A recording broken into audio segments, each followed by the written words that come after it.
Next, I turn to Ms. Dexter for her questioning for 5 minutes. Great. Thank you, Mr. Chair. And thank you all for coming today. As a physician and mother, I think every day about the world we are leaving behind for our children. And I sit here on this committee because I care deeply about public lands. We should be working together, as many of us have talked about today, to protect our public lands. I would argue it is not the place to be pushing a cruel and unnecessary immigration agenda that is minimally relevant to the work of this committee. Instead of addressing environmental challenges or actually staffing our parks and forests to keep them safe and clean, this administration is misusing funds and resources to fuel anti-immigration policies. Just look at Guantanamo Bay, where over 1,000 security forces and civilians are assigned to ongoing operations. This is a clear pattern. My Republican colleagues are diverting resources away from urgent priorities like delivering the services and benefits our veterans bled for, while putting them toward an agenda that puts our most vulnerable at risk and ignores civil rights and gives billionaires tax cuts. That's why I'm looking for answers. I'm demanding to know why Donald Trump is detaining immigrants with no criminal record in a maximum security prison. I'm demanding to know why Trump is refusing to give those detained due process. And I'm demanding to know why, in a committee that is tasked with protecting our public lands, this is the focus of today's hearing. To add insult to injury, we are holding this hearing while the Trump-Musk administration continues to fire thousands of workers at the Department of Interior, Forest Service, and national parks. And will we hear from those agencies about what that is doing to their ability to carry out their missions? No, because my Republican colleagues have declined to invite them.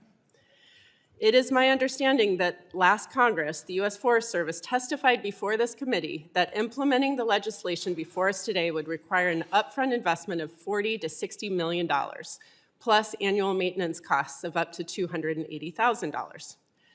Mr. Krummenacher, with 1,000 job cuts at the National Park Service and 3,400 at the U.S. Forest Service, do these agencies have the capacity to implement a project of this scale? I'm sorry, let's just turn on your, thank you. We do not have capacity. We are down staffing even before the Trump administration began. Okay. And this bill before us today would also allow border states to place temporary movable structures, such as shipping containers, along the southern border without requiring a special use permit. We've already seen the devastating consequences of this approach. Between 2017 and 2021, Arizona stacked 922 shipping containers along 3.5 miles of the US-Mexico border in the Coronado National Forest, deep in the, I'm gonna say it right, wrong, Huachuca Mountains. A GAO report later found that this project caused irreparable harm, damaged cultural sites, contaminated water sources, and endangered wildlife. Mr. Krummenacher, if this bill were to become law, how would the fragile habitats and ecosystems protected by our public lands be impacted? I'll speak primarily to what I know of Big Bend National Park. The bigger concern that I have, frankly, in addition to the environmental issues that you just mentioned, is the fact that Big Bend National Park and many other old line national parks have exclusive federal jurisdiction. So right now, neither the state of Texas nor local law enforcement, both of whom we cooperate with very well, have the authority to actually enforce laws within the national park. And so I think this law would create huge ambiguity in terms of who's got the authority and the responsibility for that. In addition, placing barriers without any input from the National Park Service, there's no expertise in environmental issues, in wildlife, in watersheds, or in public use. And so Big Bend National Park, the border is part of the visitor experience. It's also a major factor for wildlife crossings. And so indiscriminate placement of infrastructure that may or may not be helpful to the border issue. And like Sheriff Cleveland said, we don't have that many immigrants that go across through there because of the terrain in Mexico, which is frankly unyielding. I think it would be mostly a show as opposed to something that would be effective, and it would do all sorts of harm to the national park and to the American people's experience in that national park. Excellent. And I appreciate my colleague Mr. Westerman's points and concerns about the protection of sensitive lands. Is it your opinion that cutting staff will help improve federal land protection and cleaning up of garbage and other things along our borders?